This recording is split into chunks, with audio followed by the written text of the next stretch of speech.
Hello, सलाम, नमस्ते, सत श्री अकाल, नमो बुद्धाय। दोस्तों तो कैसे हैं आप लोग। दोस्तों आज हम साउथ के सुपरस्टार जोसेफ विजय की लेटेस्ट मूवी लियो को एक्सप्लेन करने वाले हैं। दोस्तों कहानी शुरू होती है हिमाचल प्रदेश के एक छोटे से टाउन से, जहां हमारा मूवी का सुपरस्टार पार्थिवन, जिसे पार्थी के नाम से भी जाना जाता है, वो एक कैफे का मालिक है और एक पशुओं की रक्षा करने वाला पशु प्रेमी भी है, जो इस टाउन में अपनी पत्नी सत्या, बेटे सिद्धार्थ और बेटी माथी के साथ खुशहाल जिंदगी जी रहा होता है।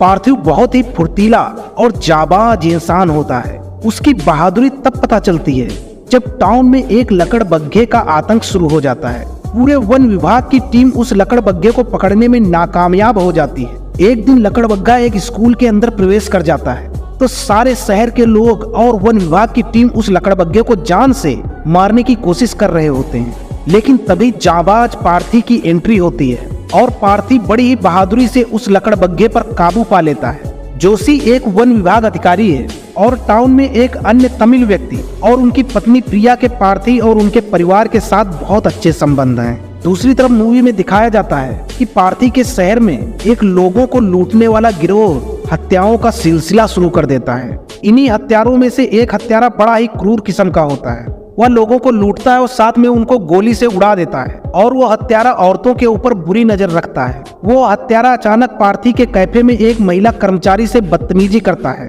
और अपनी गन के दम पर कैफे को लूटने की कोशिश करता है। पार्थी उस कर्मचारी की जान बचाने के लिए कैफे में जितने भी पैसे होते हैं उस हत्यारे के सामने रख देता है और उस महिला कर्मचारी को छोड़ने के लिए कहता है, लेकिन वो हत्यारा उस लड़की को नहीं छोड़ता है। इसके बाद उस हत्यारे के सभी साथी भी कैफे में आ जाते हैं।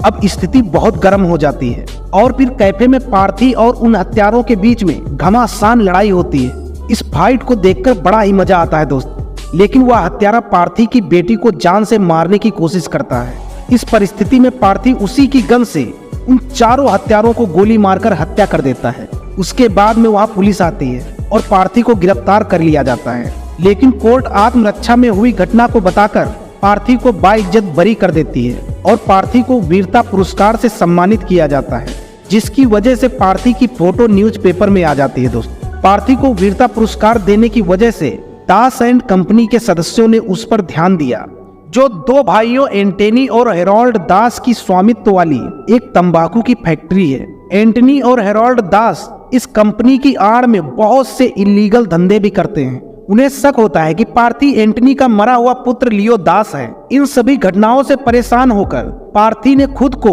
और अपने परिवार को सुरक्षित क्षेत्र में रहने की कोशिश करते हुए अपने घर तक सीमित कर लिया है। इन सबसे परेशान होकर वह कुछ खरीदारी करने के लिए बाजार जाने का साहस जुटाता है। इसी बीच मृतक के हत्यारे के परिवार के सदस्यों ने पार्थी और उसके परिवार को मारने की कोशिश में उसके परिवार के ऊपर बाजार में हमला शुरू कर दिया। अब बाजार में पार्थी और उन गुंडों के बीच में बहुत ही भयानक फाइट होती है। पार्थी गुंडों को दौड़ा दौड़ा कर मारता है। सभी गुंडे अपनी जान बचाकर भाग निकलते हैं। पार्थी अपने परिवार की सुरक्षा के लिए जज साहब से एक पुलिस सुरक्षा की मांग करता है, जो उसके घर पर हर समय एक सक्षम पुलिसकर्मी तैनात किया जाए। तो उसके घर पर एक तमिल पुलिस सुरक्षा कर्मी तैनात किया जाता है, जिसका नाम नेपोलियन होता है। नेपोलियन वो पुलिसकर्मी है जो त्रिची में कुछ समय पहले हुए सबसे बड़े ड्रग माफियाओं को पकड़ने में योगदान देने का दावा करता है। इसी बीच एंटनी और उसका गिरोह पार्थी के कैफे में पहुंचते हैं।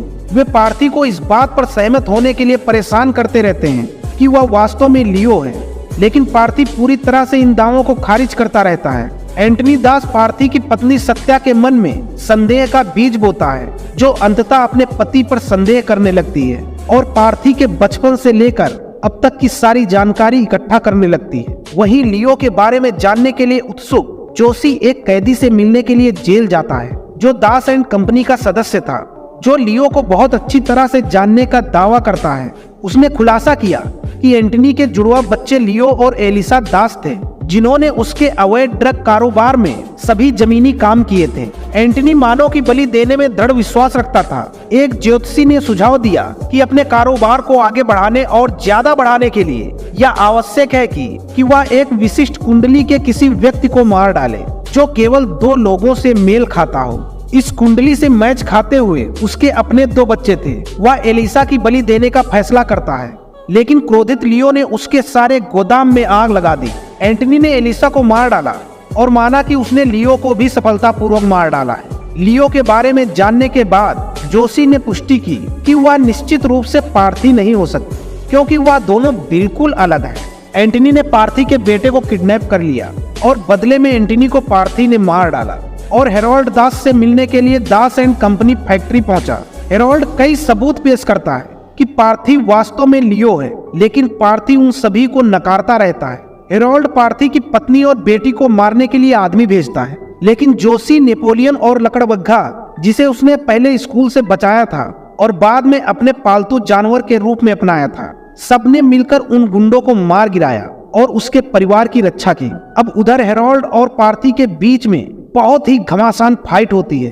पार्थी हेरोल्ड को मारने से पहले उसे बताता है कि वह वास्तव में लियो है, और यहाँ फ्लैशबैक में भी दिखाया जाता है कि पार्थी ने एंटनी को मारने से पहले उसके कान में भी बताया था कि वह लियो है। वह अपने बेटे से यह वादा करवाता है कि उसकी असली पहचान किसी को न बताए।